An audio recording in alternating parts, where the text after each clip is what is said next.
Afternoon, everybody. Hello, good afternoon, everyone. Thank you for coming. My name is Ramon Rivera. I'm the interim director of the Urban Housing Authority. I've been here since December of 2020 at this point, and I'd like to welcome you all. Today is the second meeting we're having with respect to the redevelopment of the properties at 624 and 81. And what that means is that these properties are going to be rehabbed through a process called RAD with the company that we partner with called Silver Street Development. So today, the gentlemen from that company are going to talk to you about this project, what it means for you, the improvements to the units, what's going to happen, the timeline, and then there'll be a chance at the end of it to do a Q&A to discuss any issues you have.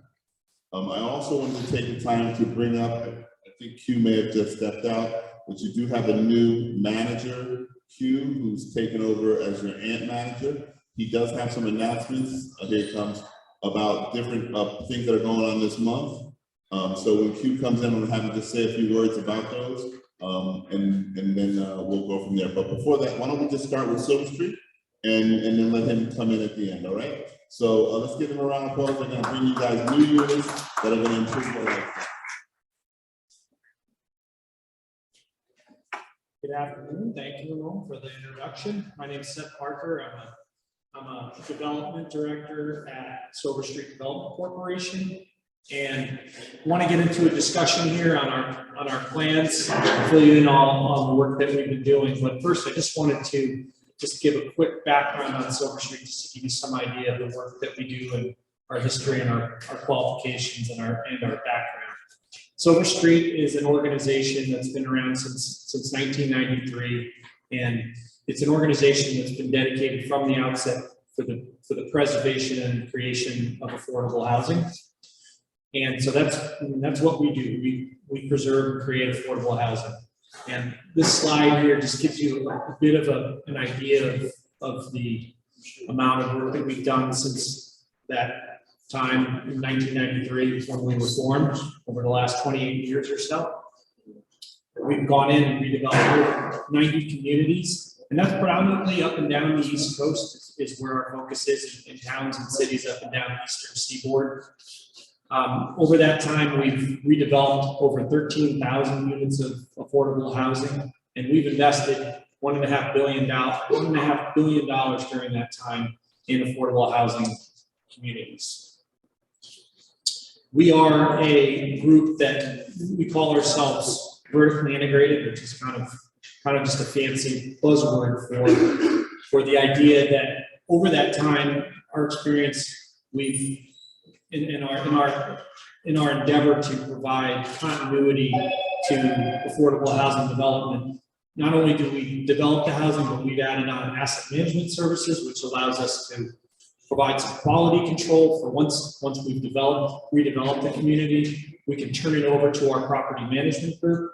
And we also have an asset management department that works together to make sure that all the hard work we've done can stay for the long term. And we also have a construction company that we work with that allows us to, during the development process, provide quality control to the work that we're doing in the community. I think I'll leave it at that for now, and I'm going to introduce Dallas Evans here from Georgetown Development Partners, who's our partner as well in this process, and let him tell you a little bit about the good work that he does. Thanks, Seth. Good afternoon, everyone. Thank you so much for being here. I remember some of you from our last visit, and it's great to see you all again. Again, I am Dallas Evans with Georgetown Development Partners. My business partner and founder, Felix Yeoman, is with me this afternoon, and Georgetown Georgetown Development Partners. We've been in business since 2006. With our mission and our focus on redeveloping communities, particularly in urban centers, and the preservation of affordable housing. And so we're very, very pleased to be able to partner with, joint venture with Silver Street, who has a similar mission, and that is focusing on families, communities, redeveloping and rebuilding those communities, and really creating a greater quality of life for families. This is your home, and we appreciate you inviting us into your home to be able to work with you to redevelop and reposition this great asset that you have here. And so with that, I will bring up Seth again, talk a little bit more about the project, and we look very much forward to being with you. Thank you. Thanks, and back again, Rowan. And I did want to mention one last thing about Silver Street is that of those 13,000 units that we've developed, almost 10,000 of those units were redeveloped as occupied rehab, which again is just a term we use that to describe that the residents in those communities were allowed to stay in place during all that work that was done. So that's something that we'll talk about more as we talk more about our plans for the project here. But I just wanted to mention that because just to give you a sense of the extensive experience that Silver Street has in performing occupied rehabilitation. Up here on the screen, we're going to just give you a little background on a case study that we did in Salem, Massachusetts. Again, just to give you an idea, the first slide we talked about transforming communities, right? It's kind of a buzz phrase, but this will give you a little bit of an idea of what we mean when we say, or what we think of when we say transforming communities. Pequot Highlands is a property in Salem, Massachusetts. It's 250 units of affordable housing, and Silver Street was involved in a major rehabilitation of this property. We invested $65 million into that property, and I have some photos here to kind of show you what kind of transformation that can make to the property. Here's a before picture of Pequot. Well, we can go back to that just for a second. Thanks. I mean, kind of a basic mid-rise brick building, and in this instance, and this is not the case here. We don't believe, but in this instance at Pequot, the brick facade was actually had so many issues that it was falling off the building in places. So when Silver Street came in with our professionals and assessed the building, we determined that in this instance, the whole facade needed to be replaced. And so that was one of the things we did there. Go ahead. Next. So in this instance, bend down, clean the floor, appropriate time, and no shower and do nothing. But in addition to that, so some of the money went to replacing the exterior of the building. But in addition to that, go ahead. Yeah, we also basically went in and modernized the complete interior of the building with in the units, new kitchens, new bathrooms. That's something that we would envision happening in this community space. You broke my New windows and shades and heating and air conditioning. So it's all things we're looking at trying to do here as well. Is there another slide down that? So that, again, just an example of when we say transforming communities, that level of investment, which is the type of investment we envision happening here in 81 Union Avenue, 624-9, and what that could possibly, the changes that can possibly bring to your homes. And here's Felix to talk to you a little bit more about the process that we're undertaking. Thanks. Good afternoon, everyone. I'm going to treat you like we're in church. Good afternoon, everyone. Thank you so much. Thank you so much. We have this PowerPoint in your hand. I'm going to flip this slide upside down. What I want to talk about first is what our priority is for you here in both 81 and 624. What will, at the end of this rehabilitation, we should have new elevators. Shut up. You taking a nap. Get up out of bed, messing with your legs. New kitchens, new bathrooms, new flooring, new I asked you lighting. what you want to do. I said lay down. You taking a nap. Over there, lay down. You want to sleep. Okay, all the leaking that's going on. Over there, lay down. Actually new windows and any flooding with new pipes. So we intend to completely rehab. No, you had it in your bed. With much better quality of life. Now, how are we going to accomplish this? Right now, we're at what we call the due diligence phase. And you may have seen some vendors and contractors around on the campus. Because we hired someone to do what's called a physical and capital needs assessment, where they come and look at every aspect of each building to find out what needs to be repaired and what needs to be replaced. We're also asking for your input. That's why we're here. We're here to answer your questions, and later on, we'll talk about how you can communicate with us and tell us what your concerns are, what you would like to see going forward. We're going to look at everything that's energy efficient that we can, and we're also going to review your safety and security, whether you need new cameras, new systems for buzzing in and out. So we're going to do, as I said, a complete rehab. And this process has already started. I know that we've already done the physical capital needs assessment. They gave us a draft report. We had energy auditor here to kind of figure out how to make the place more energy efficient. We've also had, we've done so much, I got a little cheat sheet here. Yeah, we'll be doing radar testing next week. And also structure. We're going to inspect the structure and the energy here. And we're also to determine everything that's did a laser 3D. As a matter of fact, check, could you go to the next slide? That is a 3D image.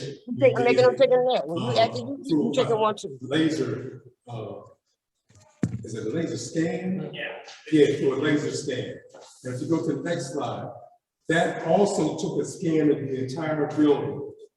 And you can tell floor by floor, actually, that is this floor here. So we can see everything that is wrong with the building. And we're going to take this information and give it to the architects so they can work on the design of the building. So at the end of this process, this room should look totally different. Since there is a large senior component to these buildings, there'll be a senior-friendly design to it. And we'll just have to see what the architect comes forward. Someone earlier asked about, maybe walk-in showers.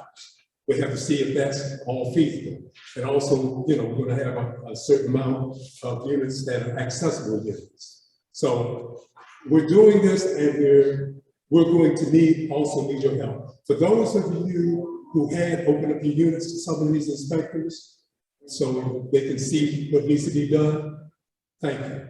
We appreciate it. And going forward in the future, you'll have more of that from our vendors so we can understand exactly what needs to be done. And we want you to communicate with us. Later we'll talk about how you can communicate with us and let us know your concerns, because this is your home. And then at the end of this process, we want you to be extremely happy, not just happy, but extremely happy with what's been done for you. And with that being said, I will turn it over to Department Dallas Evans so you can talk to you about the process and the program from the federal government that we're using to be able to get the funds in order to rebuild these buildings. Thank you. Thank you.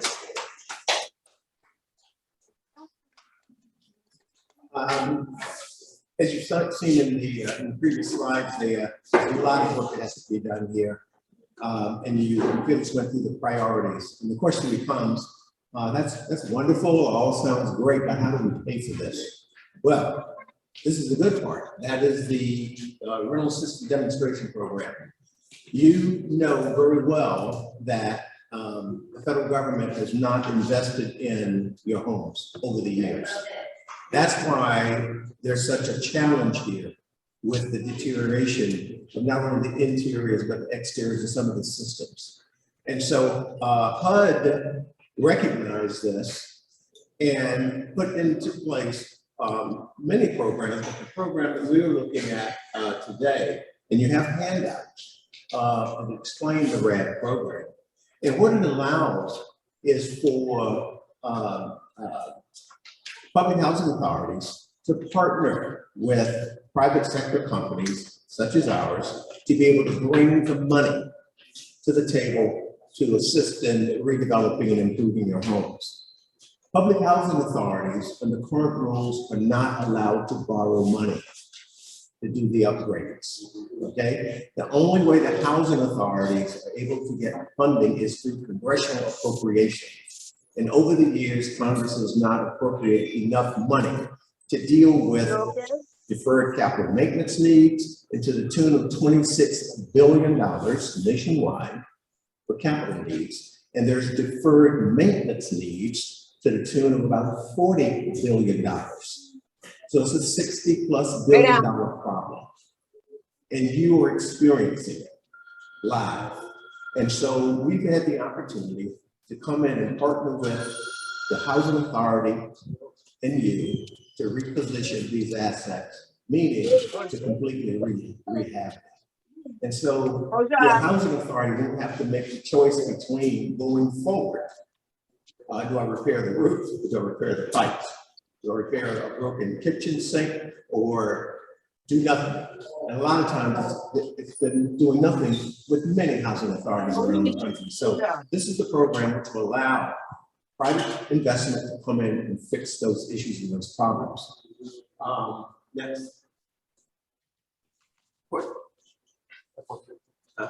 Thank you. So good, so efficient. The question becomes about residents' rights.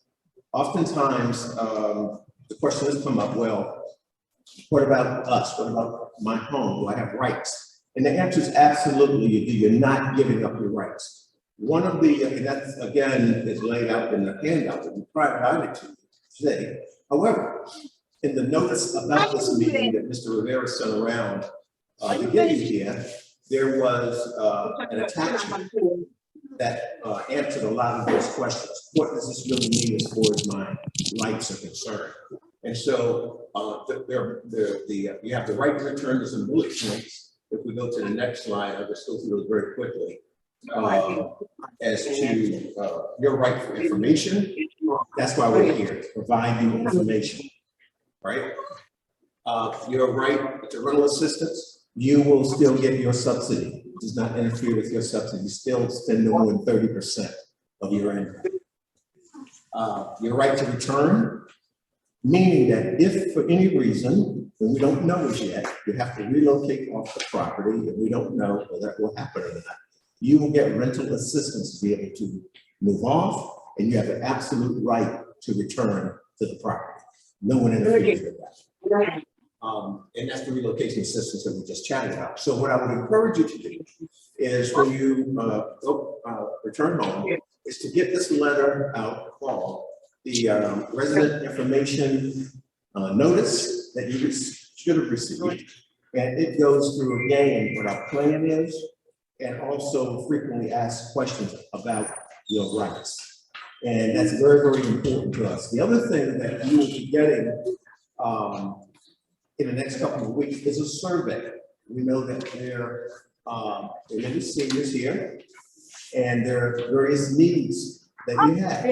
We need to know what those are, so that as we're designing not only the physical structure here and rehab and redeveloping, we need to know what those physical needs are, and also if there's other social needs that we require, so that we have a comprehensive program and that we're engaged with you as we go forward to reposition this asset, but also make certain that we make and improve a much better quality of life for the families here. We have done this before, as Seth shared with you earlier, so this is not a new rodeo for us. And so it is an exchange, and we look forward, very much forward to working with you, and we're available to answer the questions that you have after we go through the next couple of hours. Yes, stay in. Okay, thank you.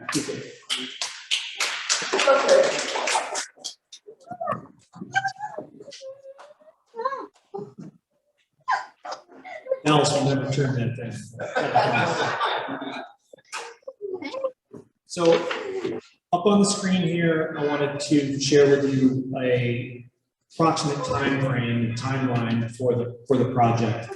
And I'm going to talk through this a bit, but this is, as you are probably hearing here, is quite a endeavor. It's quite a complicated process. So there's a lot of variables. So I wanted to just give you a sense of what this looks like in terms of time frame.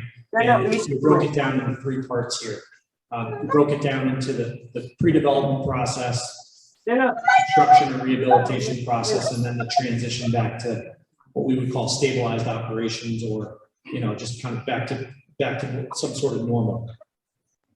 We are in the pre-development process right now. You're hearing about some of the activities and the progress we've been making, getting ready to actually come out and start doing work on the buildings. The pre-development process, in our best estimation, is going to take 12 to 16 months. We're probably 3 to 4 months into that right now with our work. And during that time frame, as you've been hearing, there's a lot of things going on. We're trying to assess the physical plan of the building. We're working through the RAD process. We're working with our professionals to develop plans and the design for the work. We're getting general contractors lined up to be selected to come and actually do the construction. And we're also applying for all the various pieces of financing that we'll need to pay for this. So all that's sort of happening in the background right now. Some of it you see with folks coming out to the property and doing inspections and walking through, and some of it you don't quite see. So, but there's a lot going on. And that whole process the reason it takes 12 to 16 months is because it all has to kind of come together. And then eventually, all that financing comes to what we would call an initial closing, which is much like someone would close on the mortgage for a house or close on the financing for your car.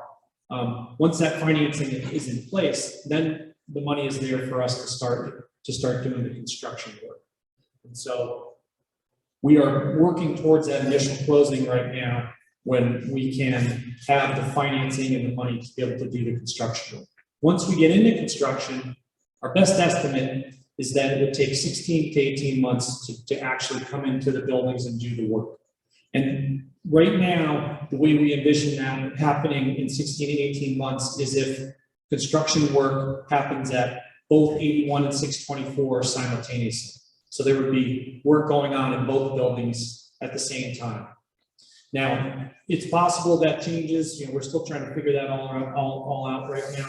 But that would be our ideal approach, is to have the work being done in both buildings at once. There'll be more activity going on, but we feel all the work can get done in a more quicker or efficient manner by doing both buildings at once, and then the work can end sooner and everyone's lives can go back to normal sooner as well. Now, I think one of the important things to mention is that during construction, it's probably obvious, but worth noting that, not everyone's unit's going to be under construction for that whole period of time. We're going to come up with a plan that works sequentially, even though work will be being done in both buildings. Just take one building, for instance, take 624 here where we're at, where you folks live.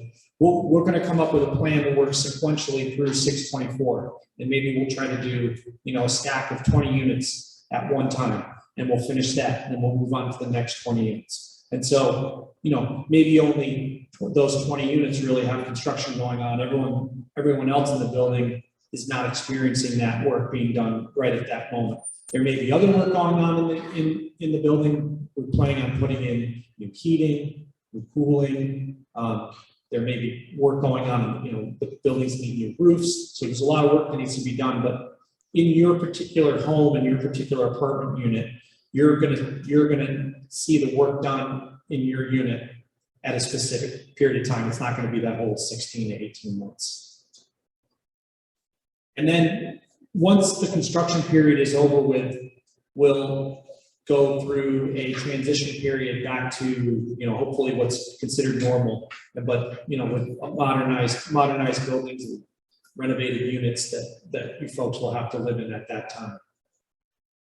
And that process can typically take, between 4 to 6 months as the contractor demobilizes there's a period of time where, you know, there's usually kinks being worked out in all the new systems we've put in the buildings.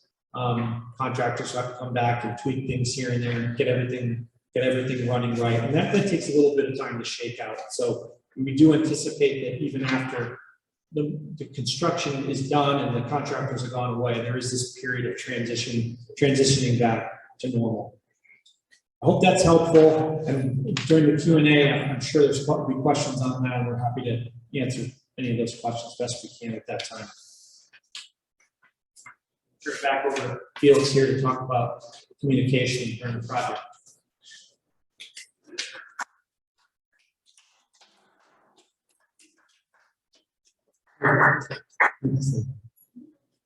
As I indicated earlier, we set up and designed some ways for you to communicate with us. Certainly at the end of this meeting, we want you to ask questions.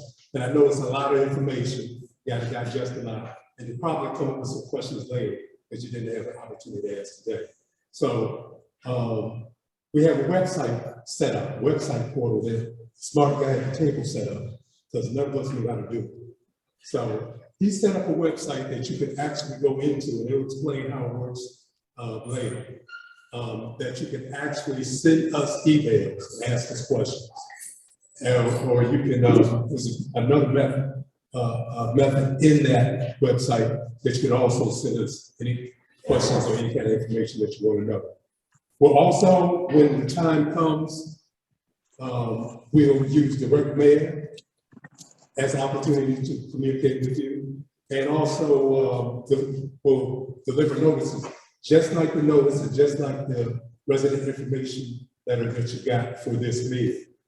For those of you who use email, we'll email you, and we'll also put physical postings around the building to give you updates as to what how we're coming along and what our progress is. So with that, I'll have Ted come up and talk to you about the website and how to use it for those of you who use technology.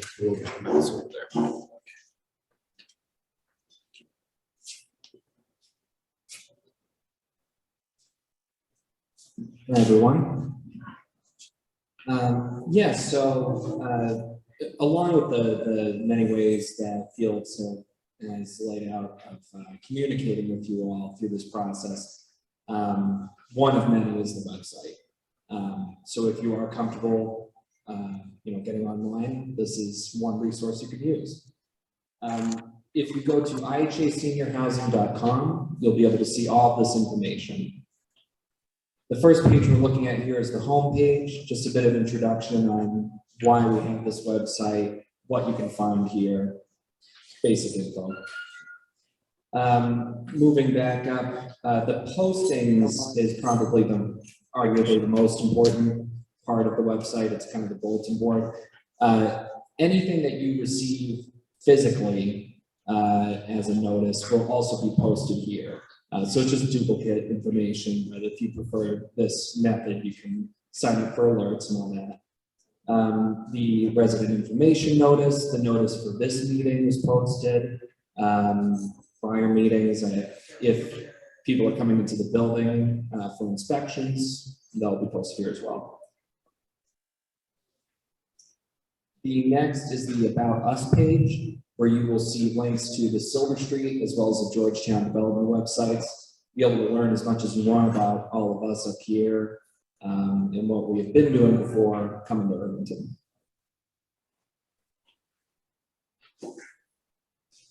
The Contact Us page. While you can send directly to the email address that's printed on the slides there, which is info@ihaseniorhousing.com. This is another way to get in touch with us. You just fill out this form with your name, your email, and whatever question you want to ask so that we can get back in touch with you and answer it for you. After that, it'll be, and then you just hit submit again. Last is the FAQ page, which currently has a lot of frequently asked questions that HUD provided to us. But as more questions come in from the residents, we'll fill it with questions specific to the Irvington Housing Authority as well. And this is, you know, one of many ways you can get in touch with us. You can obviously talk to your management team who we're working closely with on all of this. Questions can flow in many forms to us, so hopefully this is one that helps.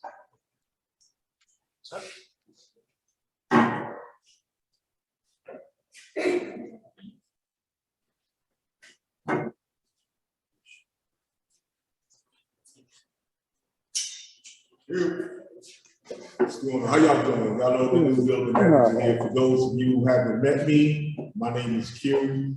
I'm a very straightforward and direct person. We're gonna have events going on here coming up this week. We have women's education on the 15th. We have colon cancer on the 16th. If you have any questions about anything, my door is open. I just want to say this to you guys.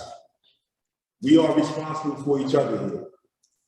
They're coming in to do a great job for us, but we have to hold ourselves accountable. Coming up next month, I'm coming to everybody's apartment. Everybody. I need everybody's apartment to be in order. Don't come to me and say I have this going on in my apartment, and I come there and I can't even walk in. We have to be respectful of one another here. Because if one person catches on fire, that's the whole apartment. Everybody's misplaced because somebody was careless.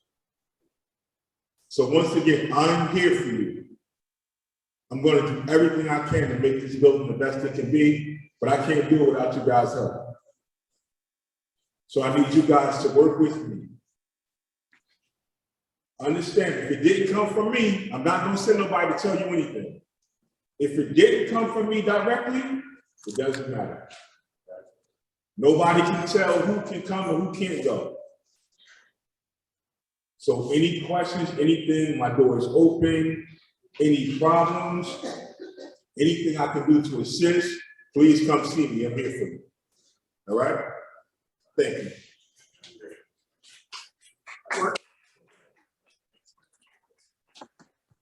Hey.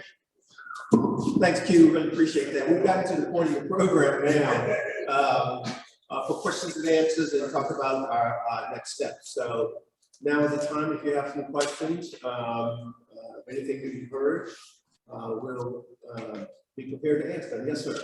We're going from 20 units. Does that affect anybody else, the law, or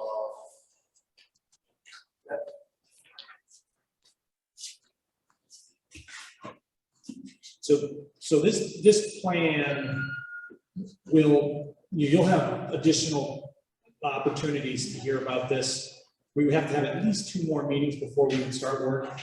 Right now, in terms of timing, the earliest that we would be able to start construction is not likely to be before next spring. I think that's actually probably our best estimate for when you would see construction start would be next spring. Now, to answer your question specifically, like our best guess right now, and this needs to go through some more fact checking and development and planning, but we're thinking because of some of the piping issues in the building, if we need to replace pipe feed units, we're probably going to need to take a stack of units out of service. So when I say 20 units, I'm thinking that because bathrooms are back to back and there's 10 units in a stack, that we may take 20 units out of service at one time. So that would be vertically 10 units and then the 10 units right next to it. 20 units at a time. Now, again, we're going to have additional opportunity as we refine this to let you know exactly how this is going to work. But that's kind of how we're thinking about it right now, is that we're going to do a stack of vertical units, rehab that vertical stack of units, and then we would move to the next one and move to the next one and move sequentially around the building until all the units are done. So it would affect people above and below in that stack of units. how many months was the project supposed to be? How many months? Like 16 to 18 months is our estimate right now, if we can do both buildings at once. if we were only to do one building, we still would think, because of the number of units, it would probably take 16, 18 months. We would like to do both of them at once. But again, we got to talk to some general contractors and make sure that they can support that. It's a lot of construction going on at once. I work on trying to construction, we do big time. Yeah. I mean, Sometimes, that's the time, way over. Way over. and that's why I want to stress that, you know, that's why we're here. We're here to talk to you guys. We're here to let you know what we know now. And we also want to stress that, you know, this is a big undertaking. And so things may change as we really get into the planning, and we will be here again, and you will have opportunities to hear from us again and engage with us as we refine our plans. But that's our best estimate right now. And,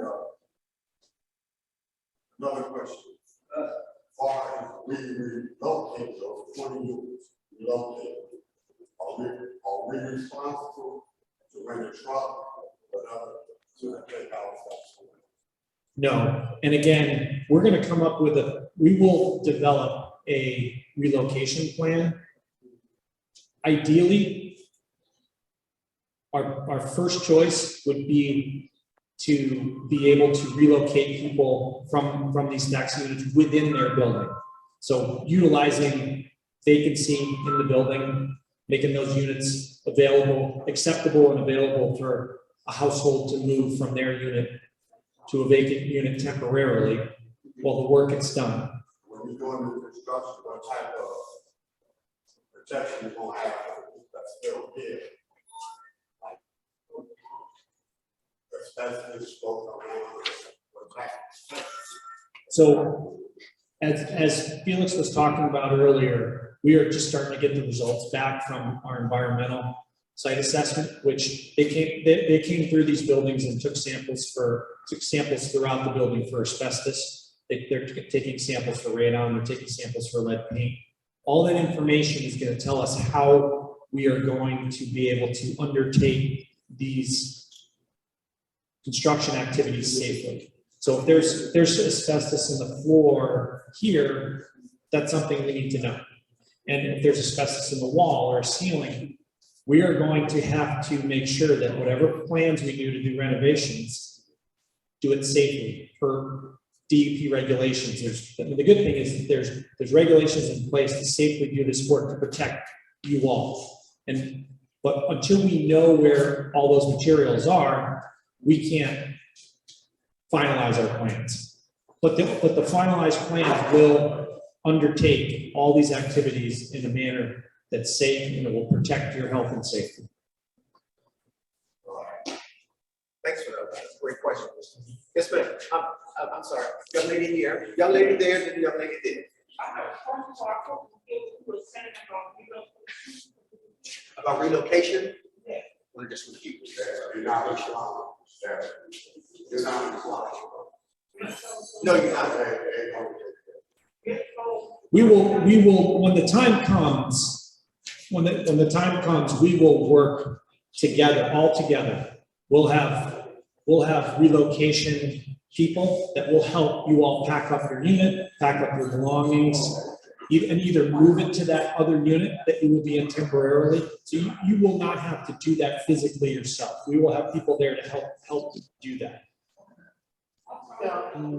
What's your I'm sorry, she's got we can't hear you now.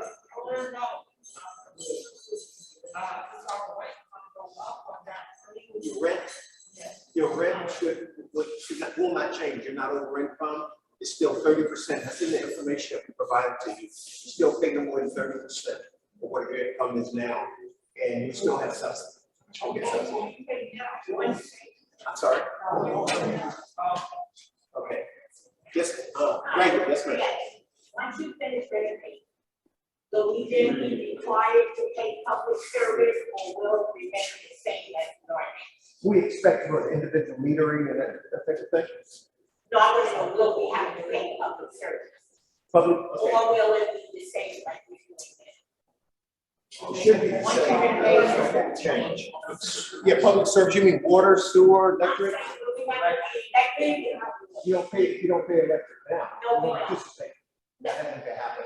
But we're not going to individually meter the units. We're So not, once you It's do just it, single you meter. won't have. Right, not anticipating. correct. Yes, sir. So once you remove, relocation a person from their apartment to another apartment, once their apartment is remodeled, will you guys help move them back into that apartment? That's the expectation. Yes, sir. Yes, sir. And they have that option, like, you move me stuff like that, while you're working on my apartment, Right. it's not gonna be anything like, oh, now you stuck and you have to stay there. That is not the goal, no, sir. Okay? But we don't want to go back to where they were. Right.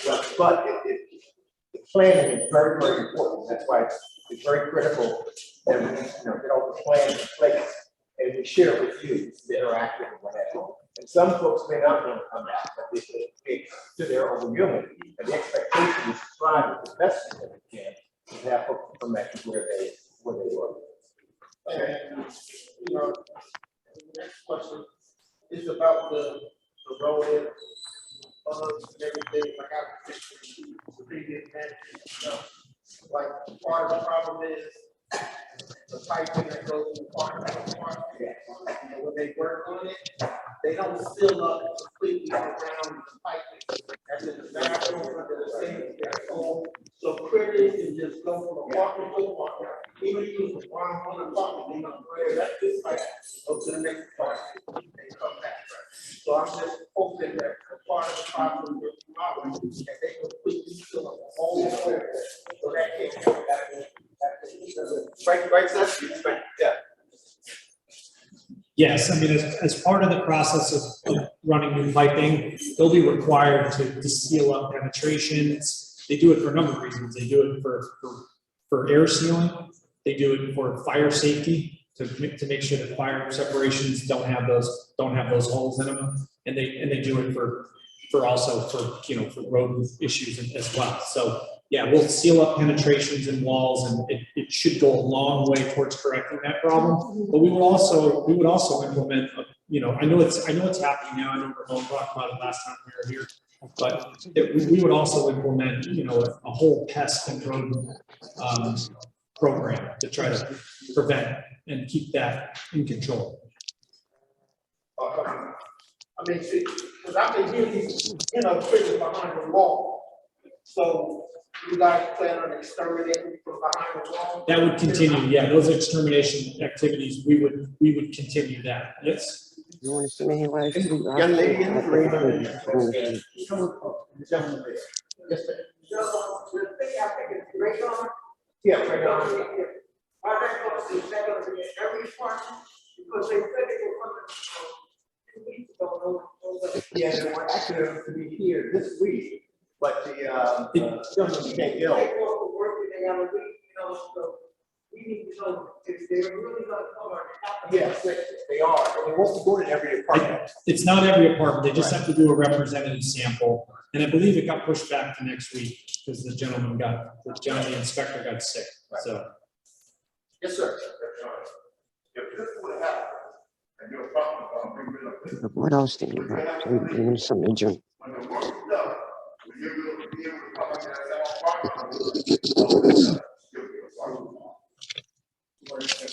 But the goal is for you to come back to your same apartment. That's the intention, okay? Not for you to be shipped somewhere else, okay? That is that. And again, that's why the communication is very, very important, so we know and manage everybody's expectations, right? Okay? Yes, ma'am. I'm sorry, I'm sorry. The relocation.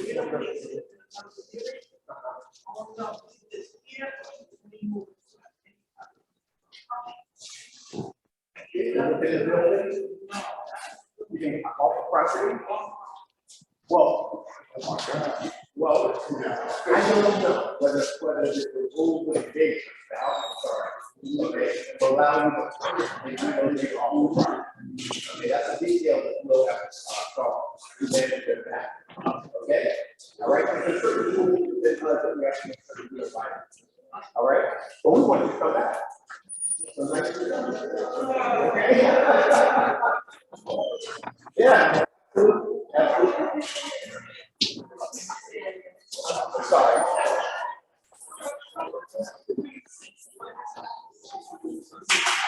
Okay.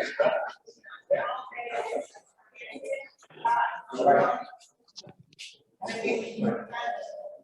But one of the things, we send that survey out within the next couple of weeks, we get that survey, make sure that you know the position that you raised, okay? Very, very important, all right? Yes, ma'am. Yes, we had a meeting back in this August, and I had told them about the rest that were in my apartment. I have not been able to live in my apartment since April, and I haven't been back in here. Where you gonna put it? That's what I'm asking you. As I told you, you could have said over here, but you want to sit there, that's fine. So they came over to my apartment and they hit that wall. Well, on the side, there was two more walls on the six, and it's one of the. What happened to the coke I asked you for? Soon enough, they never did it. That since April of last year. I have not been able to stay in my. We got a babysitter for you.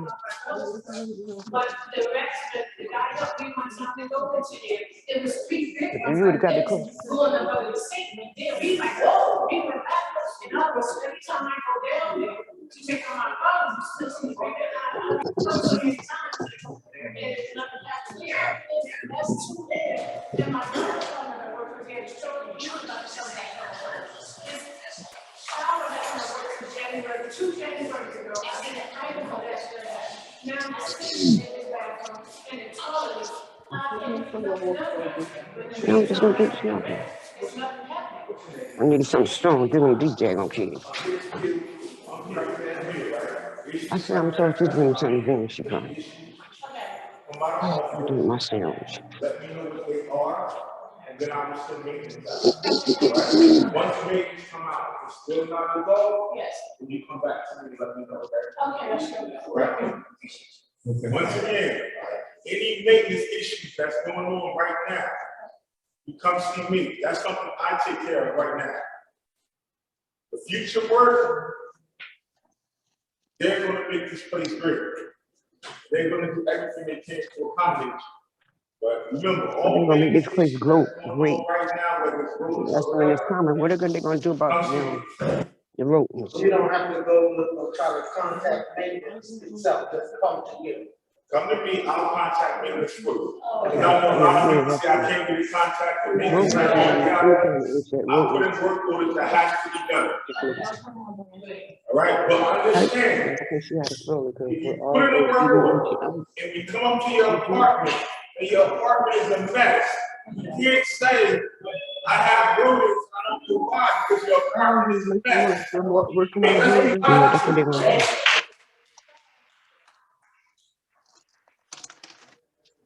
I think we have another question. Do we have a question here? Miss, I saw your hand go up. Did you have a question? Nobody yet asked me that question. Come on, phone.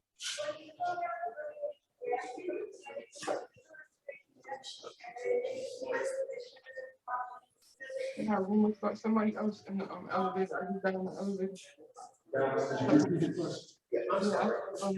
She wants to know how are we gonna move people around They said what? once we start renovating.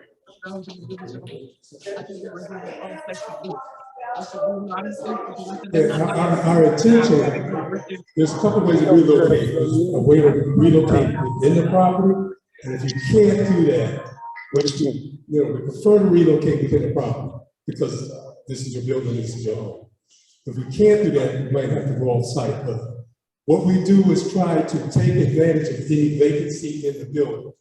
If there's a vacancy in the building, we'll make sure that Somebody said there's a vacancy in the building, they'll move you into the vacancy while they work on your apartment. relocate you there temporarily, or sometime if you need an extensive renovation in your apartment, it might take a month, it might take 6 weeks. But our plan and our hope is to relocate you to another unit inside the building, so you don't have to change your living habits drastically by going outside. Oh, wait, you get it. I'm trying to type them a question.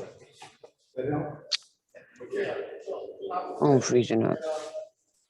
For relocating to, you got vacancies. still no vacancies. People asking questions, but you can't hear it.